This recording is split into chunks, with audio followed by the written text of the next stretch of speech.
ఓం శాంతి 3/4/2026 సాకార ఈశ్వరీయ మధుర మహావాక్యాలు. మధురమైన పిల్లలారా, తండ్రి సమానం దయా హృదయులుగా అయ్యి అనేక మందికి దారి చూపించండి. ఏ పిల్లలైతే రాత్రింబవళ్ళు సర్వీస్లో తత్పరులై ఉంటారో వారే సాహసవంతులు. ప్రశ్న: ఉన్నతమైన భాగ్యం ఏ విషయంపై ఆధారపడి ఉంది? జవాబు: స్మృతి యాత్రపై.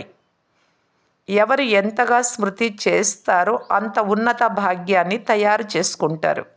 శరీర నిర్వహణార్థం కర్మలు చేస్తూ తండ్రిని, వారసత్వాన్ని, స్వర్గాన్ని స్మృతి చేస్తూ ఉంటే భాగ్యం ఉన్నతంగా తయారవుతూ ఉంటుంది. పాట: భాగ్యాన్ని వెలిగించుకొని వచ్చాను. ఓం శాంతి. పిల్లలు జన్మించినప్పుడు తమతో పాటు కర్మానుసారం భాగ్యాన్ని తీసుకొని వస్తారు. ఆత్మలో సంస్కారం కూడా వచ్చేస్తుంది. కొందరు శ్రీమంతుల వద్ద, కొందరు పేదవారి వద్ద జన్మిస్తారు. వారసులు జన్మించారు అని తండ్రి కూడా భావిస్తాడు. ఎలాంటి దాన పుణ్యాలు చేశారో వాటి అనుసారం జన్మ లభిస్తుంది. ఇప్పుడు మధురాతి మధురమైన అపురూపమైన పిల్లలైన మీకు కల్పం తర్వాత మళ్ళీ బాబా వచ్చి అర్థం చేయిస్తున్నారు. మేము మా భాగ్యాన్ని తీసుకొని వచ్చాము అని పిల్లలకు కూడా తెలుసు. ఎవరైతే బాగా అర్థం చేసుకున్నారో, తండ్రిని స్మృతి చేస్తున్నారో వారు స్వర్గ సామ్రాజ్య భాగ్యాన్ని తీసుకొని వచ్చారు. స్మృతితో భాగ్యానికి సంబంధం ఉంది. జన్మ తీసుకున్నారు కనుక తండ్రి స్మృతి కూడా ఉండాలి. ఎంత స్మృతి చేస్తారో భాగ్యం కూడా ఉన్నతంగా అవుతుంది. ఇది ఎంత సహజమైన విషయం. సెకండ్లో జీవన్ముక్తి లభిస్తుంది. మీరు సుఖధామ భాగ్యాన్ని ప్రాప్తి చేసుకునేందుకు వచ్చారు. ఇప్పుడు ప్రతి ఒక్కరూ పురుషార్థం చేస్తున్నారు. మేము ఎలా పురుషార్థం చేస్తున్నాము అని ప్రతి ఒక్కరూ స్వయాన్ని పరిశీలించుకుంటున్నారు. ఎలాగైతే మమ్మా బాబా సేవాధారి పిల్లలు పురుషార్థం చేస్తారో అలా వారిని ఫాలో చేయాలి. అందరికీ తండ్రి పరిచయం ఇవ్వాలి. తండ్రి పరిచయం ఇచ్చినట్లయితే రచన ఆది మధ్య అంత్యాలు కూడా వచ్చేస్తాయి. ఋషులు, మునులు మొదలైన వారెవ్వరూ రచయిత రచనల ఆది మధ్య అంత్యాల జ్ఞానాన్ని ఇవ్వలేరు.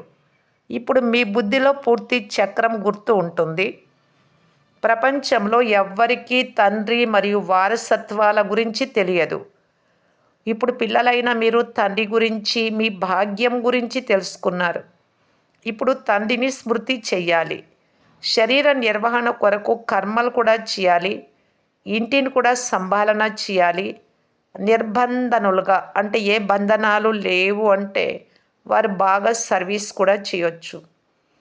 పిల్లలు ఎవ్వరూ లేనట్లయితే అలాంటి వారు సేవ చేయడానికి మంచి అవకాశం ఉంటుంది. స్త్రీకి పతి, పిల్లల బంధన ఉంటుంది.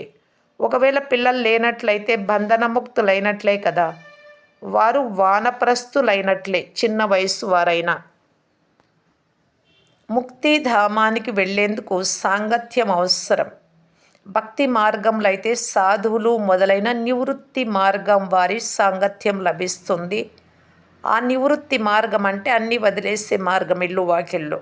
అలాంటి వారు ప్రవృత్తి మార్గంలో గృహస్థంలో ఉండేటటువంటి వారికి ఆస్తినిప్పించలేరు. ముక్తి, జీవన్ముక్తి పిల్లలైనా మీరు మాత్రమే ఇప్పించగలరు. తండ్రి మీకు మార్గాన్ని చూపించారు. భారతదేశం 84 జన్మల చరిత్ర, భూగోళాల గురించి అర్థం చేయించండి. భారతీయులే 84 జన్మలు తీసుకుంటారు. ఇది ఒక్కరి విషయం కాదు. సూర్యవంశీయులే మళ్ళీ చంద్రవంశము, వైశ్యవంశంలోకి వస్తారు. నెంబర్ వారుగా ఉంటారు కదా. శ్రీకృష్ణుడు భారతదేశ ప్రప్రథమ రాకుమారుడు. అతన్ని ఊయలలో కూడా ఊపుతారు. రెండవ నెంబర్ వారిని అలా ఊపరు. ఎందుకనగా కళలు తగ్గి ఉంటాయి. ఎవరైతే మొదటి నెంబర్ వారుగా ఉంటారో వారికి పూజలు బాగా జరుగుతాయి.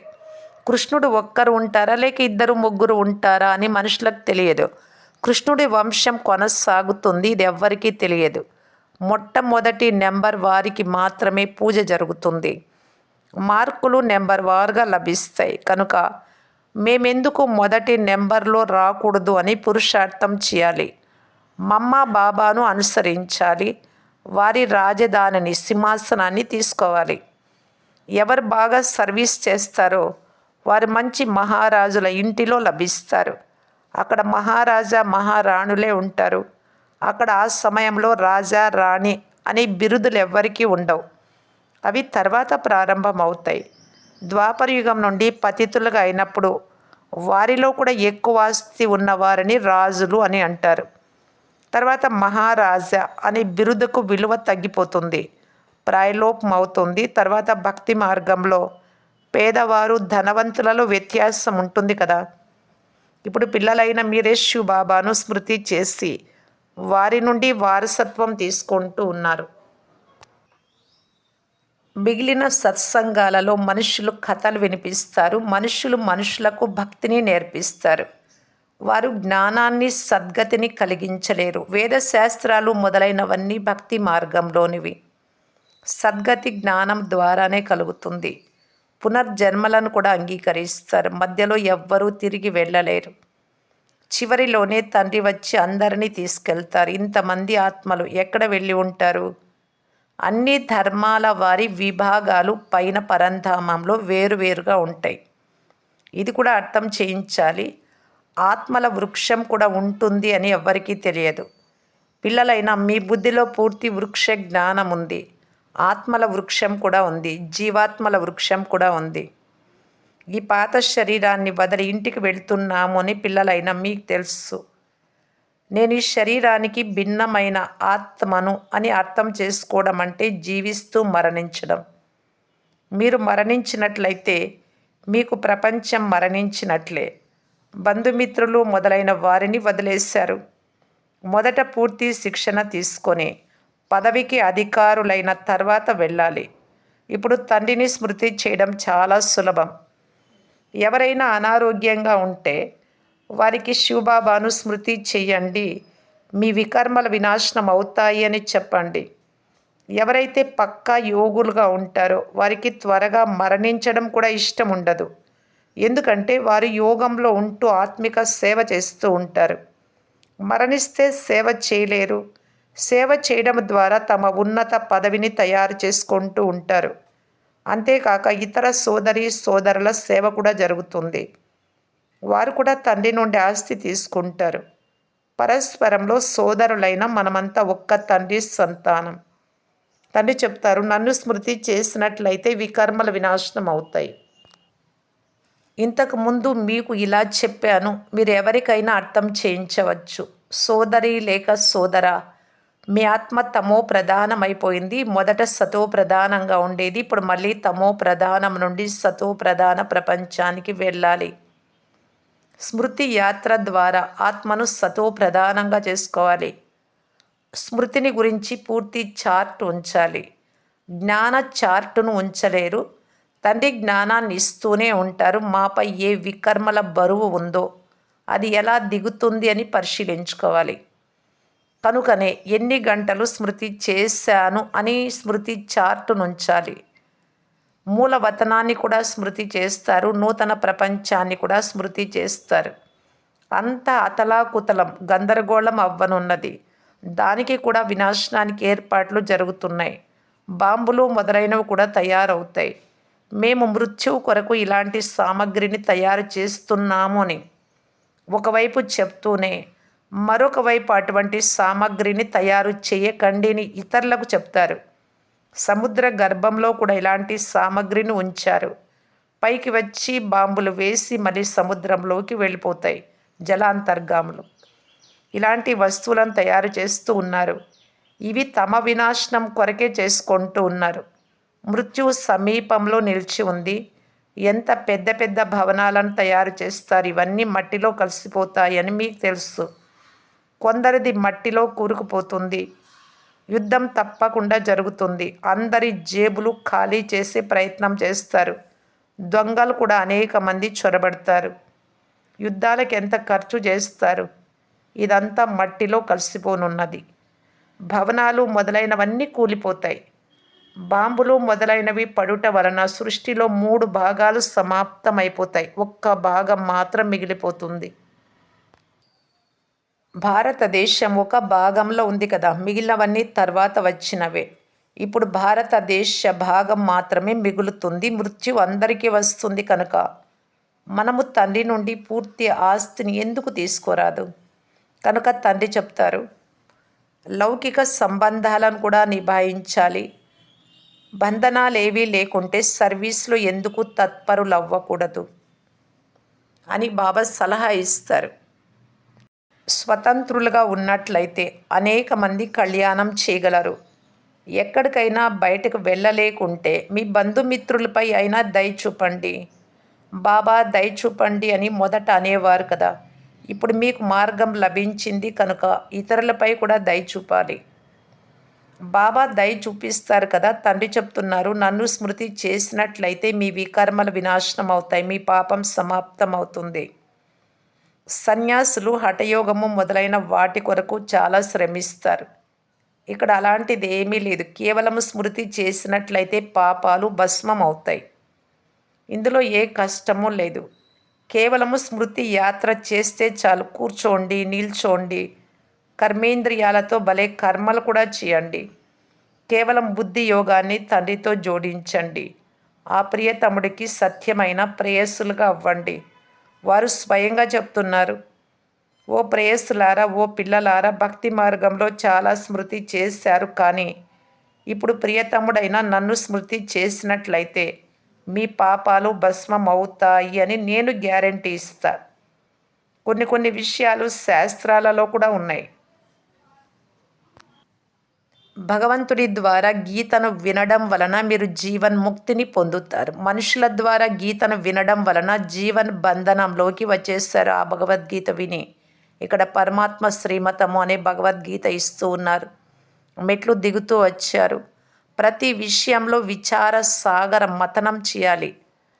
మీ బుద్ధిని ఉపయోగించాలి. అది బుద్ధితో చేసే యాత్ర అంటే. దీని ద్వారానే వికర్మలు వినాశనం అవుతాయి. వేద శాస్త్రాలు, యజ్ఞ తపాలు మొదలైన వాటి ద్వారా పాపాలు నశించవు. క్రిందకు దిగుతూనే వచ్చారు. ఇప్పుడు మీరు పైకి వెళ్ళాలి. మీరెవరైనా అర్థం చేయించే వరకు కేవలం మెట్ల చిత్రం ద్వారా ఎవ్వరూ అర్థం చేసుకోరు. చిన్నపిల్లలకు చిత్రాన్ని చూపించి ఇది ఏనుగు అని నేర్పిస్తారు కదా. వారు ఏనుగును చూసినప్పుడు చిత్రం కూడా జ్ఞాపకం వస్తుంది. అలా మీ బుద్ధిలోకి వచ్చేసింది కదా. చిత్రంలో వస్తువులు సదా చిన్నవిగానే చూపించబడతాయి. వైకుంఠం పెద్దదిగా ఉంటుంది అని మీకు తెలుసు. అక్కడ పెద్ద రాజధాని ఉంటుంది. అక్కడ వజ్ర వైడ్యూర్యాల భవనాలు ఉంటాయి. తర్వాత అవి మళ్ళీ ప్రాయలోపమవుతాయి. అన్ని వస్తువులు అదృశ్యమవుతాయి. లేకుంటే భారతదేశం ఇంత పేద దేశంగా ఎలా అయింది? ధనిక దేశం నుండి పేదదిగా, పేద నుండి ధనిక దేశంగా అవ్వాలి. ఇది తయారైన డ్రామా. అందుకే మెట్ల చిత్రం చూపించి అర్థం చేయించబడుతుంది. క్రొత్త వారు వచ్చినప్పుడు వారికి అర్థం చేయించడం వలన అభ్యాసం అయిపోతుంది. మీ నోరు తెరుచుకుంటుంది. పిల్లలను సర్వీస్కు యోగ్యులుగా తయారు చేయడం జరుగుతుంది. కొన్ని సేవా కేంద్రాలలో చాలామంది పిల్లలు అశాంతిని వ్యాపింపజేస్తూ ఉంటారు. బుద్ధి యోగము బయట భ్రమించుట వలన నష్టం కలుగజేస్తారు. వాయుమండలాన్ని పాడు చేస్తారు. నెంబర్ వారుగా ఉన్నారు. అప్పుడు తండ్రి, మీరు చదవలేదు కనుక ఈ మీ పరిస్థితిని చూడండి అని అంటారు. రోజుకు ఎక్కువ సాక్షాత్కారాలు జరుగుతూ ఉంటాయి. పాపం చేసేవారికి శిక్షలు కూడా లభిస్తాయి. మేము అకారణంగా పాపం చేశాము అని ఆ తర్వాత అంటారు. తండ్రికి వినిపించి ప్రాయశ్చిత్తం చేసుకోవడం ద్వారా కొంత తగ్గవచ్చు పాపం. లేకుంటే ఇంకా వృద్ధి అవుతూనే ఉంటుంది. అలా జరుగుతూ ఉంటుంది. స్వయంలో కూడా అనుభవం చేస్తారు. కానీ ఏం చేయాలి? మా ఈ అలవాటు తొలగడం లేదు, దీనికన్నా ఇంటికి వెళ్ళిపోతే బాగుంటుంది అని అంటారు. కొందరు బాగా సర్వీస్ చేస్తారు, కొందరు డిస్సర్వీస్ కూడా చేస్తారు. మా సైన్యంలో ఎవరెవరు ధైర్యవంతులో అని తండ్రి పేర్లను కూడా తెలియజేస్తారు. అంతేకాని యుద్ధము మొదలైన విషయాలు ఏవి ఇక్కడ లేవు. ఇవి అనంతమైన విషయాలు. మంచి పిల్లలైతే తండ్రి తప్పకుండా మహిమ కూడా చేస్తారు. పిల్లలు చాలా దయాహృదయులుగా, కళ్యాణకారులుగా అవ్వాలి, అందులకు చేయూతగా అవ్వాలి. బాబాను స్మృతి చేసినట్లయితే వికర్మలు వినాశనం అవుతాయి అని అందరికీ మార్గాన్ని తెలియజేయాలి. పాపాత్మ పుణ్యాత్మ అని అంటారు కదా, ఆంతరికంలో పరమాత్మ ఉండరు, లేక ఆత్మ పరమాత్మగా అవ్వదు. ఇదంతా తప్పు. పరమాత్మకు పాపం అంటదు, వారికి డ్రామాలో సర్వీస్ చేసే పాత్ర ఉంది. మనుష్యులే పాపాత్మగా పుణ్యాత్మగా అవుతారు. ఎవరైతే సతో ప్రధానంగా ఉన్నారో వారే తమో ప్రధానంగా అయ్యాడు బ్రహ్మబాబా. అతడి తనువులో తండ్రి కూర్చొని సతో ప్రధానంగా చేస్తారు కనుక వారి మతానుసారం వారు చెప్పినట్టు కూడా నడవాల్సి ఉంటుంది కదా. ఇప్పుడు తండ్రి పిల్లలైన మిమ్మలను విశాల బుద్ధి కలవారిగా చేశారు.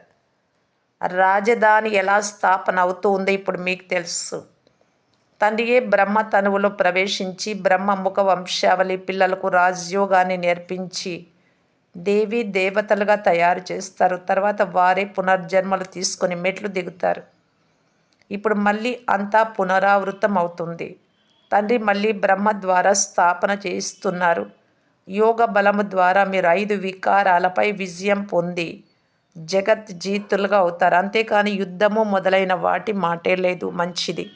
మధురాతి మధురమైన అపురూపమైన పిల్లలకు మాతా పిత బాప్దాదాల ప్రియ స్మృతులు మరియు గుడ్ మార్నింగ్. ఆత్మిక పిల్లలకు ఆత్మిక తండ్రి నమస్తే. ధారణ కొరకు ముఖ్య సారం. ఫస్ట్ పాయింట్, బంధన ముక్తులుగా అయ్యి తండ్రి సేవలో తత్పరులు కావాలి. అప్పుడే వారికి శ్రేష్ఠ భాగ్యం తయారవుతుంది. దయాహృదయులై అనేక మందికి మార్గాన్ని చూపించాలి, అందులకు చేయూతగా అవ్వాలి. సెకండ్ పాయింట్, ఈ శరీరంపై మమకారం తొలగించుకొని మరజీవులుగా అవ్వాలి. మరణించిన తర్వాత ఇక ఇవేమీ గుర్తు ఉండవు. ఎక్కడ జన్మ తీసుకుంటారో అక్కడ గుర్తుకుంటాయి. అలాగే శూద్ర జన్మ నుండి మరణించారు, అలౌకిక బ్రాహ్మణ జన్మలో జీవిస్తూ ఉన్నారు. ఇప్పుడు ఇవి మాత్రం ఆత్మ, తండ్రి, ఇల్లు, మనం చేయాల్సిన కర్తవ్యం, మన లక్ష్యం, ఇవన్నీ గుర్తు ఉంచుకోవడమే ఇక్కడ జీవించడము అంటే. అలా జీవించాలి అంటున్నారు బాబా. ఎందుకంటే ఇప్పుడు తిరిగి ఇంటికి వెళ్ళిపోవాలి. అనారోగ్యంలో కూడా ఒక్క తండ్రి స్మృతి ఉన్నట్లయితే వికర్మలు వినాశనం అవుతాయి. మంచంలో ఉన్నారు, అప్పుడు కూడా బాబాను తలం చేయండి, పాపం తగ్గుతుంది. అలా కాకుండా నాకు బాగలేదు, బాబాకు తెలుసులే అనుకొని తలం చేయలేదు అంటే పాపం ఉండేది ఎలా తగ్గుతుంది? తగ్గే మాట లేదు. అందుకనే బాబా చెప్తూ ఉన్నారు స్లోగన్, వరదానము. వరదానము కళ్యాణ భావన ద్వారా ప్రతి ఆత్మ యొక్క సంస్కారాలను పరివర్తన చేసే నిశ్చయ బుద్ధి భవ. ఎలాగైతే తండ్రిపై 100% నిశ్చయ బుద్ధి ఉందో ఎవరు ఎంతగా కదిలించేందుకు ప్రయత్నించినా కదలరు. అలా దైవీ పరివారము లేక సంసారి ఆత్మల ద్వారా ఎవరు ఎటువంటి పరీక్ష తీసుకున్నా అంటే పరీక్ష తెచ్చినా, క్రోధీలుగా ఎదిరించినా, మిమ్మల్ని అవమానించినా, తిట్టినా ఎందులోనూ చలించరు. పూర్తి నిశ్చయ బుద్ధి ఉంటే అందులో కేవలం ప్రతి ఆత్మ పట్ల కళ్యాణ భావన ఉండాలి. ఈ భావన వారి సంస్కారాలను పరివర్తన చేసేస్తుంది. అయితే ఇందులో భయపడరాదు. సమయానుసారం తప్పకుండా ఫలం వెలువడుతుంది. నేను బాగున్నాను కదా, మరి వాళ్ళెందుకు బాగలేరు? బాబా ఇలా చెప్పారు కదా, మంచి ఆలోచన చేస్తే వారు కూడా పరివర్తన అవుతారు అని అనుకోకండి. కొద్ది ఫలాలు త్వరగా వస్తాయి, కొన్ని ఫలాలు లేటుగా వస్తాయి. అలాగే ఇది కూడా, ఇది డ్రామాలో నిశ్చయమై ఉంది. తప్పకుండా ఫలం వెలువడేది సమయానుసారంగా. స్లోగన్, పవిత్రత యొక్క శక్తి ద్వారా సంకల్పాలను శుద్ధంగా జ్ఞానస్వరూపంగా తయారు చేసుకొని బలహీనతలను సమాప్తం చేయాలి. బలహీనతలు సమాప్తం కావాలి అంటే సంకల్పాలు శుద్ధంగా జ్ఞానస్వరూపంగా చేసుకోవాలి. దానికి కూడా సంకల్పాలు శుద్ధంగా ఉండటానికి కూడా ఆధారం పవిత్రత శక్తి. నేను ఆత్మ, జ్యోతి, పరమ పవిత్ర ఆత్మ. నేను జ్యోతి అంటేనే దానికి ఆ పవిత్రతే లేదు. ఈ విధంగా యోచన చేసి శుద్ధంగా జ్ఞానస్వరూపంగా ఉంటూ బలహీనతలను సమాప్తం చేసుకోండి అంటున్నారు బాబా.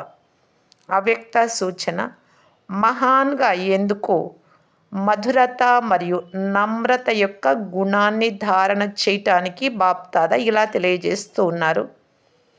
వాచాలు అంటే మీ మాటలలో సదా సత్యత మరియు మధురత ఉంటే వాచాల్లో మార్పులు జమ అవుతూ ఉంటాయి. నోటి ద్వారా కూడా మార్కులు. మధురత అనే గుణం జీవితంలో ఉంటే ప్రతి మాట ముత్యము సమానంగా ఉంటుంది. మాట్లాడడం లేదు, ముత్యాల వర్షం కురుస్తూ ఉంది అనిపిస్తుంది. ఎవరైనా మాట్లాడకపోతే లౌకికంలో కూడా నోటి ముత్యాలు రాలుతాయా అంటారు. వినేవారు మేం కూడా ఇలా మాట్లాడాలి అని అనుకుంటారు. విన్న వారందరికీ నేర్చుకోవాలి అని, వీరిని ఫాలో చేయాలి అని ప్రేరణ లభిస్తుంది. ఇటువంటి మధురమైన మాటల వైబ్రేషన్లు స్వతహాగా అందరినీ ఆకర్షిస్తాయి. ఓం శాంతి.